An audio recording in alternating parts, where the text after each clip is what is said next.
அறத்தின் வழி நின்று வழிபடுத்த இனத்திற்கான ஒரு ஊடகம் வள்ளுவம். சப்ஸ்கிரைப் செய்து உறுதுணையாகுங்கள், பொருளாதாரம் கொடுத்து பெருந்துணையாகுங்கள். வள்ளுவம் நேயர்களுக்கு வணக்கம். அரசியல் பேசு நிகழ்ச்சிக்கு உங்களை வரவேற்பதில் மகிழ்ச்சி. நம்மோடு இணைந்திருக்கிறார் அரசியல் திறனாய்வாளர் திரு ரவீந்திரன் துரைசாமி அவர்கள். சார் வணக்கம். சார் வணக்கம் ராபின். நல்லா இருக்கீங்களா சார்? நல்லா இருக்கேன் ராபின். சார், திமுக கூட்டணியில் இருந்து மேலும் ஒரு கட்சி விலகி இருக்கு. மதிமுக பொதுக்குழுவில் ஒருமனதாக தீர்மானம் நிறைவேற்றப்பட்டிருக்காங்க. திமுக கூட்டணியிலிருந்து வெளியேறுவதாக தீர்மானம் நிறைவேற்றிருக்காங்க. எப்படி பாக்குறீங்க? இந்த கட்சி தான் வெளியேறி இருக்கு, மீதி யாரும் வெளியேறல. சரி, ஏற்கனவே ஐயுஎம்எல் வெளியேற்றாங்க. டே டு டே பொலிட்டிக்ஸ் தான் நம்ம பேசணும். ஓகே, எங்கள் உறவு லட்சிய உறவு, அந்த உறவு நாங்கள் வந்து இங்கே இருந்து திமுக கிட்டே நாங்கள் ஆப்ஷனை வச்சுக்குவோம். காங்கிரஸ் வெளியேறிட்டாங்க. வெளியேற்றினது ஐயுஎம்எல் வெளியேற்றினதும் காங்கிரஸ் தான்.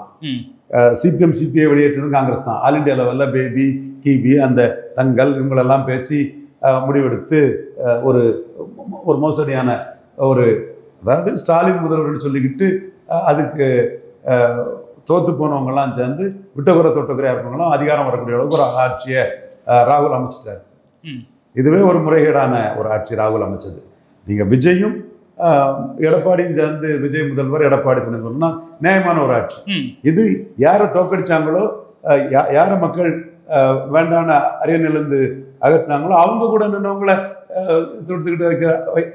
எடுத்துக்கிட்டு வைக்கக்கூடிய ஆட்சி. எவ்வளவுக்குள்ள ஒரு முறைகேடான, நேர்மையற்ற, நாணயமற்ற, பஞ்சோதித்தனமான ஒரு ஆட்சி. இந்த ஆட்சி அமைச்சது ராகுல் காந்தி தான். அதுக்கு அவர் பேசினது சிபிஎம் தலைவர், சிபிஐ தலைவர், முஸ்லீம் தலைவர். இந்த ராகுல் காந்தி ஸ்டாலினுக்கு பிறந்தநாள் வாழ்த்துக்கும் விஜய்க்கு பிறந்தநாள் வாழ்த்துக்கும் ஒரே மாதிரி பதில் போட்டு விஜய் ஆப்ஷனையும் ஓப்பன் பண்ணுறார். விஜய் கிட்ட மந்திரியாட்டு இருந்துக்கிட்டு ஸ்டாலின் ஆப்ஷனும் ஓப்பன் பண்ணுறார். இந்த திருமாவளவன் அந்த சட்டசபை நிகழ்ச்சியை பற்றி பேசிக்கிட்டு ஸ்டாலின் ஆப்ஷனும் ஓப்பன் பண்ணுறாரு. அதை முஸ்தபா பாய் தான் அது நீங்கள் விஜய்க்கு எதிராக அவங்க பேசுனதையும் பேசியிருக்கேன்னு அங்கேருந்து விசிலில் வந்தவர் அவர் ஒரு கருத்தை சொல்கிறார். பட் இவர் வந்து இந்த ஆப்ஷனை ஓப்பன் பண்ணுறாரு.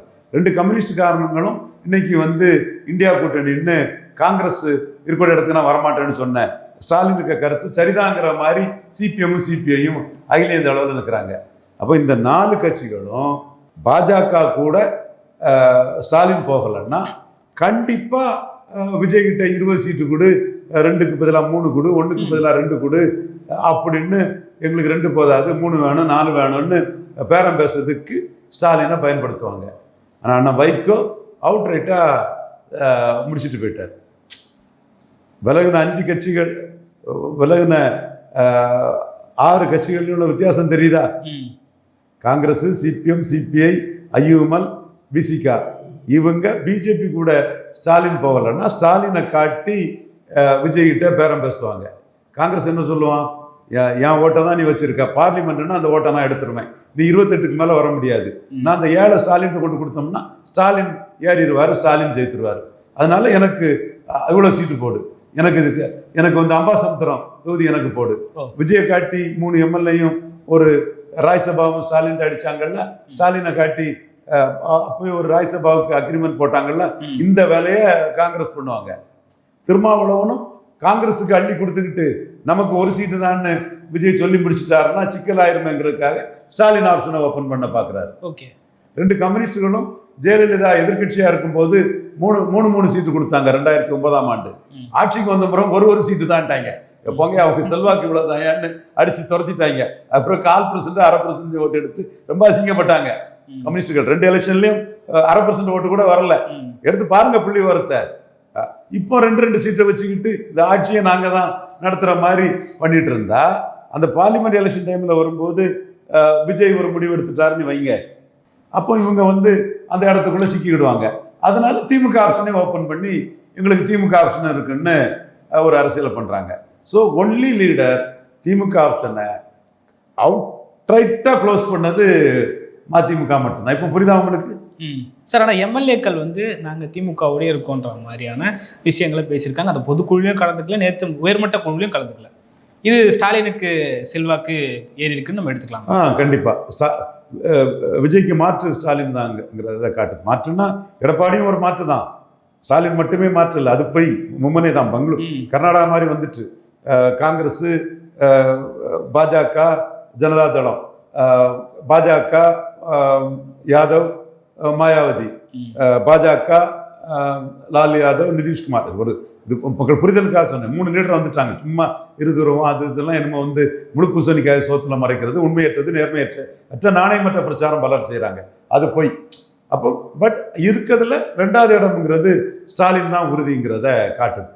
3வது ஒருத்தர் இருக்கிறாரு, எடப்பாடி பழனிசாமி. அதை நம்ம விட்டுட்டு மறந்துட்டு பேசுறது அது தங்களை தாங்களே ஏமாத்திக்கிறது அல்லது ஒரு மோசடித்தனமாக பேசுகிறது தான் அது அர்த்தம். இப்போ இந்த இதில் ஸ்டாலினுக்கு ஒரு வெயிட்டேஜ் தான். ஏன்னா உதயசூரில் ஜெயித்த 2 பேரும் ஸ்டாலின் கூட நிற்கிறதுக்கு முடிவு பண்ணிட்டாங்க. இந்த இடம் வந்து என்ன ஆகுதுன்னா, அவங்க ரிசைன் பண்ணிக்கிட்டு அதிமுக காரங்க விசிலுக்கு போகிற மாதிரி விசிலுக்கு போனால் மீண்டும் அவனுக்கு டிக்கெட் கிடைக்குமாங்கிறது ஒரு பிரச்சனை. உதயசூரில் நின்று மதிமுக சார்பாக எம்எல்ஏ ஆனவங்க திரும்ப மதிமுக இன்னொரு தீப்பெட்டி சின்னத்தில் நின்று தனி சின்னத்தில் நின்று எம்எல்ஏ ஆகி அது என்ன லாபம், என்ன இது, எவ்வளவு ரிஸ்க்கு, கூடுதல் குறைவு என்னென்னலாம் இப்சன் பட்ஸ் இருக்குன்னு பார்த்து சரி போதும் திமுக எம்எல்ஏ திமுகவிலே ட்ராவல் பண்ணிடுவோம். சீர்காழியில் திமுகவுக்கு செல்வாக்கு இருக்குது, வன்னியர்கள் முஸ்லீம்கள்லாம் திமுகவோட நிற்பான், திமுகவிலே ட்ராவல் பண்ணிடுவோம். இங்கே வந்து கோயில்பட்டி, விளாத்திக்குளம், இது சங்கரங்கோயில் வாசூல்னா அந்த எம்எல்ஏக்கு வந்து வைகோ செல்வாக்கோட பைண்டிங் இருக்கும். வைகோ மீறி போகிறதுல ஒரு இது இருக்கும். இது கடையநல்லூர் ஒழுங்க ஜெயித்தது வந்து அவருக்கு மறவருங்கிறதுனாலையும் ஏற்கனவே அது கோனார் கையிலேருந்து முஸ்லீம் கையிலேருந்து மறவர் கையில் போன தொகுதிங்கிறனால திமுக அணியில் ஒரு மறவருங்கும் போது மறவர் ஓட்டை எடப்பாடி தலைமைக்கு போகாமல் கட் பண்ணுறதுக்கு அது வசதி ஆயிடுச்சு. ஸோ அது கொஞ்சம் மறவர் ஓட்டு நல்லா ஓரளவு விழுந்தது. 1. 2வது வந்து முஸ்லீம் ஓட்டு. மறவர் முஸ்லீம் தான் இந்த வெற்றிக்கு காரணம்னு சொல்லும்போது அவருக்கும் வந்து வைகோ சென்ட்ரிக்கான பைண்டிங் வந்து இல்லை. ஸோ என்னமோ இங்கே போய் இந்த தொகுதிக்குள்ளே நின்று எப்படி போய் என்ன சூழ்நிலை வருமோ யாது வருமோ ஒரு இடம் தோத்தரலாம், டிக்கெட்டு திரும்ப கிடைக்கிறதுல என்ன பிரச்சனைன்னு வேண்டாம் சாமி, உதயசூரியனில் அப்படியே அரசியல் ட்ராவல் பண்ணிடுவோம். திமுகவுக்கு எதிர்காலம் வந்தால் அதோட நமக்கு எதிர்காலம் வரும். ஸோ அப்போ அவங்க வந்து திமுகவுக்கு எதிர்காலம் இருக்குன்னு 2 பேரும் நம்புறாங்க. இது ஸ்டாலினுக்கு ப்ளஸ். ஓகே சார், எம்எல்ஏ இல்லாமல் கூட்டணிக்குள்ளே போனால் என்ன மதிப்பு இருக்கும்? இப்போ போன கட்சிகள் எல்லாம் எம்எல்ஏக்களோட போயிருக்காங்க. வைகோவுக்கோ மதிமுகவுக்கோ தாவேக்காவில் இல்லை தமிழக அரசாங்கத்தில் என்ன மதிப்பு இருக்க போகிறது? அதாவது அந்த இடம் வைகோ வந்து கரெக்டாக எம்எல்ஏக்களை டீல் பண்ணலைன்னு தான் தெரியுது. அது வந்து அந்த இடத்துக்குள்ள எம்எல்ஏக்கள் முடிவு வந்து வைகோவுக்கு வந்து ஒரு ஏமாற்றமாக தான் இருக்க முடியும்.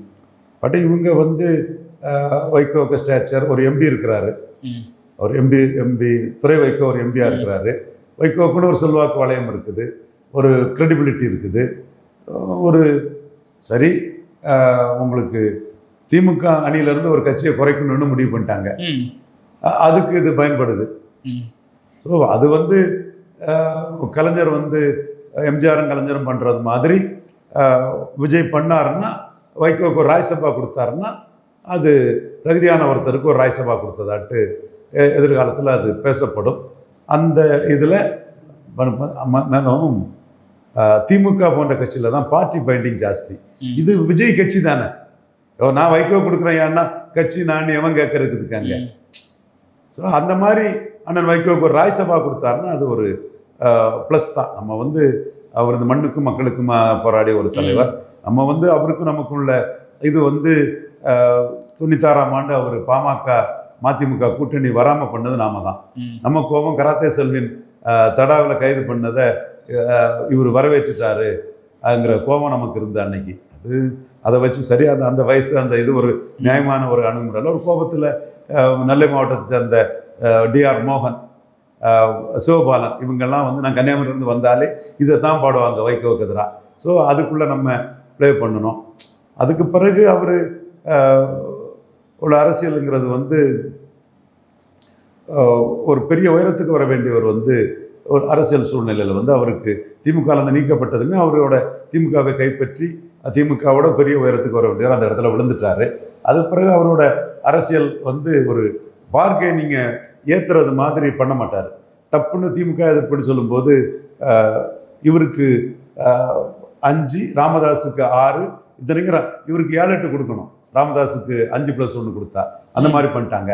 அது பிறகு ராமதாஸுக்கு 8+1 இவருக்கு 4ங்கிற அளவுக்கு போயிட்டு, அப்போ இவர் வந்து இந்த பார்கெனிங் ஆப்ஷனை ஓப்பன் பண்ணி பார்கெயின் பண்ண தெரியாது, தடாலடியான முடிவு முடியுது. அது முப்பனார் மாதிரி இவர் ராமதாஸ் மாதிரி இப்போ திருமா பண்ணுறது மாதிரி இப்போ காங்கிரஸ் பண்ண மாதிரி இந்த நைசிட்டியோட அப்படி இப்படி பண்ணிக்கிட்டு அங்கங்கன்னு ஒரு லூப் கோலை விட்டுக்கிட்டு இங்கே இல்லைன்னா அங்கே போயிடலான்னா கிடையாது. அண்ணன் ஒத்த அடி தான், அது எமோஷனல் பீச் தான். ஸோ அது வந்து ஒரு ஆப்ஷனை க்ளோஸ் பண்ணிடுவார். இப்போ இந்த ஜெயலலிதா வந்து இது பண்ணி அவரை புடாவில் அரெஸ்ட் பண்ணும்போது அதிமுக ஆப்ஷன் க்ளோஸ் ஆச்சு. அப்போ கருணாநிதி கொடுக்குறது தானே. அதுலேயும் அவர் கருணாநிதி வந்து எல் கணேசனையும் கண்ணப்பனையும் இவர்கிட்ட வந்து பிடிக்கணுங்கிறதுக்காக திருச்சி அல்லது பொள்ளாச்சின்னு இந்த இச்சின்னு போட்டு இது அல்லது அண்ணனே முடிவு பண்ணுங்கன்னு சொல்லி இவர் ஒருத்தரை சொன்னால் ஒருத்தர் கோவப்படுவார், கவுண்டர் கொடுத்தா தேவர் கோவப்படுவார், தேவர் கொடுத்தா கவுண்டர் கோவப்படுவார். அவர் அது பண்ணார்.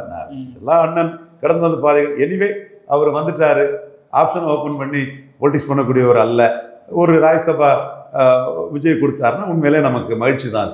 டெல்லி சிறப்பு பிரதிநிதியாக, தமிழக அரசின் டெல்லி சிறப்பு பிரதிநிதியாக தரதாக பரவலாக செய்திகள் வந்து வந்திருந்தது.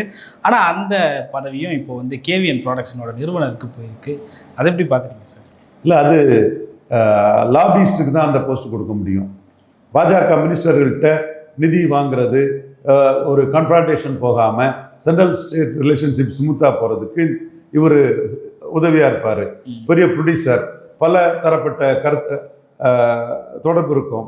பல அமைச்சர்கள், எம்பிக்கள், குறிப்பாக அமைச்சர்கள், பாஜக அமைச்சர்கள் தொடர்பு வந்து இவருக்கு தெளிவாகவே இருக்கும்.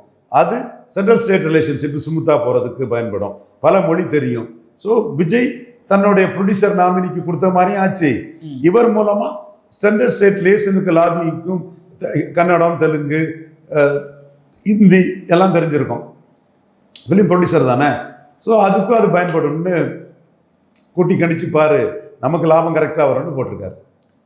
ஆனால் இது சரியான முறையா சார்? ஏன்னா தமிழ் பேச தெரியாதவர்னு சொல்கிறாங்க. செல்வப்பெருந்தகை எதிர்க்கிறாரு, சீமான் எதிர்க்கிறாரு, திருமாவளவன் எதிர்க்கிறாரு, வேல்முருகன்லாம் எதிர்க்கிறாரு. திருமாவளவன் எதிர்க்காரா? வேல்முருகன் எதிர்க்கிறாரு. திருமாவளவன் எதிர்க்கிறாரு. திருமாவளவன் எதிர்க்க சொல்ல. திருமாவளவன் எதிர்த்தாருன்னா அது கூட்டணி கட்சிக்குள்ளே இருக்கிற ஒரு இது. இவர் செல்வப்பெருந்தகை எதிர்த்து அடிக்கிறாரு. அது இப்போ செல்வப்பெருந்தகை வந்து எப்படி அடிக்கிறாருங்கிறதே மாணிக் தாகூர் தலையை போட்டு பிச்சுட்டு இருக்கிறாரா. என்னையா இது இப்படி போட்டு அடிக்கிறாரு? ராகுல் காந்தி வேற இப்படி விஜய்க்கு வாழ்த்து தெரிவிக்கிற மாதிரி ஸ்டாலினுக்கு வாழ்த்து தெரிவிக்கிறாரு. நம்மளை அசிங்கப்படுத்தி விடுறாங்களே, நமக்கு என்ன? என்னையா அசிங்கம் உங்களுக்கு இருக்கு? அவங்கள சுற்றி வந்து ஒரு பதவியை வாங்குவீங்க. அந்த பதவியை நீங்கள் வாங்கிட்டீங்கன்னா இதுதானே உங்கள் அரசியல். அதனால மாணிக் தாகூர்லாம் இப்போ ரொம்ப திணறி போயிருக்காராம். என்னன்னு தெரியல. பட்டு செல்வப்பெருந்தகை வந்து ராகுல் சொல்லி அடிக்கிறாரா, இவர் மல்லிகார்ஜுன கார்கே சொல்லி அடிக்கிறாரா, அவர் அடிச்சிருக்கிறாரு. எனிவே இந்த நியமனம் வந்து கடுமையாக விமர்சனத்துக்குள்ளாது. சீமான் விமர்சனம் பண்ணுறாரு, தமிழ் தேசிய அரசியல்வாதிகள் எல்லாருமே விமர்சனம் பண்ணாங்க, சமூக வலைத்தளங்களில் கடும் விமர்சனம் பண்ணுறாங்க. என்னோட பார்வையில் அதர் சைடாக இவருக்கு கன்னடம் தெரியும், தெலுங்கு தெரியும், இங்கிலீஷ் தெரியும். அந்த பாஜக அமைச்சர்கிட்ட ஒரு கான்டாக்ட் இருக்கும். ஸோ அந்த லேபன், அந்த நிதி வாங்குறது, ஃபண்ட் வாங்குறது, அந்த இதுக்கு பேசுறது கரெக்டாக இருக்கும். ஒன்று மேகதாது பற்றி, காவேரி பற்றி எப்படி பேசுவீங்க? ஒரு கர்நாடகா மொழி பேசுகிறவரை சிறப்பு பிரதிநிதியாக வச்சுக்கிட்டுன்னு கேட்குறாங்க. மேகதாதுவை பற்றியெல்லாம் இவர் பேசி அங்கே முடிவெடுக்க போகுது. நான் பேசுகிற இந்த ஃபண்டு மேட்டரில் கூட இவர் பேசிக்கிடுவாராங்கிறது எனக்கு தெரியாது. நமக்கு வேண்டிய ப்ரொடியூசர், அவருக்கு ஒரு அந்தஸ்தான பதவி டன். ஓகே. மதிமுக பொதுச் செயலாளர் வைகோ அவர்கள் இன்னொரு வார்த்தையும் நேற்றைய தினத்தில் ப்ரெஸ் மீட்டில் சொல்லிட்டு இருந்தார். ஒரு சிலர் சொல்கிறாங்க இந்த மாதிரி கூட்டணி அவங்களோட, ஆனால் அமைச்சர் இவங்களோட அப்படின்னு சொல்லிட்டு சொல்கிறாங்க. யாரை குறிப்பிட்டு சொல்கிறாரு வைகோ அப்படின்ற ஒரு கேள்வி. அது அவர் திருமாவளவனை தான் குறிப்பிட்டு சொல்கிறாரு. திருமாவளவன் தான் குறிப்பிட்டு சொல்கிறாரு. அதுதான் வைகோ அண்ணனுக்கு பொலிட்டிக்ஸ் வேற, ராமதாஸ் பொலிட்டிக்ஸ் வேற, மூப்பனார் பொலிட்டிக்ஸ் வேற, திருமா பொலிட்டிக்ஸ் வேற. அப்போ இவருக்கு வந்து நம்மகிட்ட கரெக்டாக பொலிட்டிக்ஸ் பண்ணுறாருன்னு விஜய் ஒரு நல்ல ரிவார்டை கொடுத்தாருன்னா வில் பி ஹாப்பி. அந்த கூட்டணிக்கு இவரும் போக போறாரு, ஆனால் இந்த மாதிரி ஒரு கருத்தை சொல்லிட்டு போறாரு. என்ன சொல்ல வராரு வைகோ? அதாங்க, திமுக ஆப்ஷனை க்ளோஸ் பண்ணிட்டு போறாரு. ஒரு இன்னொரு ஆப்ஷன் இருந்தால் தான் பார்கெனிங் இருக்கும் அரசியலில். ஓகே. உதயநிதி அவர்களும் ஸ்டாலின் அவர்களும் விஜய் அவர்களும் சட்டமன்றத்தில் பேசிக்கிறத பார்த்தா இப்போ இருக்கிற சூழல் வந்து உதயநிதி வர்சஸ் விஜய் அப்படின்னு போகிற மாதிரி இருக்குங்களா சார்? உதயநிதிக்கு அடுத்த இது விஜய்க்கு அடுத்தபடியாக திமுக பெரிய கட்சி, அதில் பெரிய தலைவர் ஸ்டாலின், அவருக்கு டெலிகேட்டட் பவர் உதயநிதி. உதயநிதி சட்டசபையில் ஷைன் பண்ணுறாரு. உதயநிதி சட்டசபையில் ஷைன் பண்ணது காரணம் விஜய் அரசு தனி அரசாக இல்லாமல் ஒரு 4 பார்ட்டி கொலிஷன் கவர்மெண்ட் ஆட்டு தன்னோட மெஜாரிட்டிக்கு வந்து காங்கிரஸை, ஐயுஎம்எல்ல, விசிகாவை நம்பி நிற்க வேண்டிய லெவலில் உதயநிதி ஸ்டாலின் வந்து பல இஷ்யூஸில் வந்து விஜய் அவுட்ஃபிட் பண்ணி ஷைன் பண்ணுறாரு. அது நம்ம மறைக்கவோ முடியாது. அதற்காக வந்து விஜய் வர்சஸ் உதயநிதி ஸ்டாலின்ங்கிறது உதயநிதி ஸ்டாலினுக்கு பெரிய பூஸ்ட், அதுதான் உண்மையை தவிர விஜய் ஒரு பெரிய சக்தி, அடுத்த 2வது பெரிய சக்தி ஸ்டாலின், 3வது எடப்பாடி பழனிசாமி. இதில் இந்த அரசியல் களம் எடப்பாடி பழனிசாமியும் விஜய் ஸ்டாலினும் சேர்ந்து தான் விஜய் எதிர்க்க முடியும். ஏன்னா ஸ்டாலின்கிட்ட இருந்த கூட்டணி கட்சிகள் ஒரு 6-7 இங்கே மறிஞ்சாச்சு. அப்போ ஏற்கனவே 35, இந்த 6-7 மறிஞ்ச பிறகு கண்டிப்பாக ஒரு 50+, 40+ இருக்காது, 40+ இருக்காது விஜய்க்கு. நான் ஏன் 40+ போடுறேன்னா, அந்த 35க்குள்ளே தான் இவங்க ஓட்டு திமுக கூட்டணியில் இருக்கும்போதே போய் சேர்ந்துட்டேன். எவன் கூட்டணிக்காரன் திமுக ஓட்டு போட்டான். அதனால தான் தனிச்சுன்னு ஆராசா தெளிவாக பேசுகிறார். ஆராசா பேச்சு தனிச்சுன்னு பேசுறது காரணமே கூட்டணி இருந்து எவனும் ஓட்டு போடலை, என்னத்துக்கு போட்டு பேசிக்கிட்டுங்கிறதுல ஒரு பாணியில் போகிறாரு. எப்படியும் அது ஒரு 40ங்கிற லெவலுக்கு போயிடும். அதுக்கு பிறகு ஸ்டாலின் இங்கே பார்த்தீங்கன்னா என்னதான் அவர் கட்சி ஓட்டுன்னு சொன்னாலும் கூட அது 25-30 தான் ஸ்டாலினுக்கு ஸ்ட்ரென்த்து, அது 40. எடப்பாடிக்கு ஸ்ட்ரென்த்து ஒரு 20. இவங்க 2 பேரும் தனித்தனியானா விஜய் தானே ஜெயிப்பார், விஜய்க்கு கூட்டணி தானே ஜெயிக்கும். அப்போ இந்த அரசியல் களம் வந்து அன்னைக்கு 3வது இடத்துல இருந்த காங்கிரஸும் மூப்பனார் காங்கிரஸும் ஐயா கலைஞர் கருணாநிதி அவர்களும் ஒன்று சேர்ந்தது மாதிரி எம்ஜிஆருக்கு எதிராக, அதே மாதிரி நிதிஷ்குமாரும் லாலு யாதவும் பிஜேபிக்கு எதிராக ஒன்று சேர்ந்த மாதிரி முலாயம் சிங் யாதவும் மாயாவதியும், முலாயம் சிங் யாதவும் கன்ஷிராமும் இவர் கல்யாண் சிங் பிஜேபிக்கு எதிராக ஒன்று சேர்ந்த மாதிரி ஃபோர்ஸுக்கு எதிராக இன்னைக்கு காங்கிரஸ் வெற்றி பெற்றதும் பிஜேபியும் ஜேடிஎஸ் வந்து நாங்கள் தான் அதை ஒர்க் அவுட் பண்ணோம். மோடிக்காக நாங்கள் தான் ஒர்க் அவுட் பண்ணோம். தோற்றதுமே இனிமேல் வந்து நாம் ஜேடிஎஸ் தனிச்சு நின்னாலோ அல்லது ஜேடிஎஸ் காங்கிரஸ் கூட போனாலோ ஓல்டு மைசூர் 11 சீட்டும் 12 சீட்டும் சிக்கலாயிரும், உடனே கூட்டணி சேரணுங்கிறது தான் நம்ம சஜஷனை மோடிக்கு கொடுத்தோம், அமித்ஷாவுக்கு கொடுத்தோம், நட்டாவை கொடுத்தோம், சந்தோஷுக்கு கொடுத்தோம். சந்தோஷ் உடனே அண்ணாமலை அதை ஒர்க் அவுட் பண்ணி சந்தோஷ் மூலமாக அந்த ஜேடிஎஸை கொண்டு வந்ததே இன்னைக்கு பாஜக விட்டு விலகி இருந்தாலும் அன்னைக்கு வந்து பாஜகவுக்காக சந்தோஷ் மூலமாக அந்த இதை கொண்டு வந்தது வந்து அண்ணாமலை தான். அதான் சிம்பிள் லாஜிக். காங்கிரஸ் ஜெயித்து வந்தாச்சு, ஃபர்ஸ்ட் பார்ட்டி ஆயாச்சு, செகண்ட் தேர்டும் சேர்ந்தால் தான் ஃபர்ஸ்ட்டை முறியடிக்க முடியும். பார்லிமெண்ட் தேர்தலில் சேர்ந்தாங்க, முறியடிச்சாங்க. இப்போ நான் சொல்கிறது புரியுதுல்ல உங்களுக்கு? அப்போ நீங்கள் வந்து திமுகவும் அதிமுகவும் சேர்ந்தாதான் அது இடைத்தேர்தல் உள்ளாட்சியிலலாம் அப்படி சேர மாட்டாங்க. ஒரு பெரிய தேர்தல், அசம்பிளி எலெக்ஷன், ஒரு பார்லிமெண்ட் எலெக்ஷன், அசம்பிளி எலெக்ஷன்னா யாரும் சிஎம் மாறத்தால ஒரு பார்லிமெண்ட் எலெக்ஷன், அசம்பிளி எலெக்ஷன் போன்ற ஒரு பெரிய எலெக்ஷனில் வந்து சேர்ந்தாதான் இப்போ வந்து விஜயை வந்து எதிர்கொள்ள முடியும். ஏன்னா உங்கள்கிட்ட கூட கூட்டணி கட்சியெல்லாம் வந்தாச்சு, உங்கள்கிட்ட செல்வாக்கான தலைவர்கள்லாம் எடப்பாடியை விட்டு வந்தாச்சு. சிக்கி சுப்பையா, மரகதம் குமாரவேலு, ஜெயக்குமார், இப்படி ஒரு 6-7 பேர் வந்தாச்சு. இன்னும் இங்கே இவர் சம்பத்து, ராதாகிருஷ்ணன், கடம்பூர் ராஜி, விஜயபாஸ்கர் கூட திங்கக்கிழமை. விஜயபாஸ்கர் அது நம்ம சொல்லிட்டோம், அது எம்எல்ஏங்கிற லிஸ்ட்லேயே அதை சொல்லிட்டோம். அவர் புதுக்கோட்டை டிஸ்ட்ரிக்ட்ல செல்வாக்கான ஒரு தலைவர், விராலிமலையில் செல்வாக்கானவர்.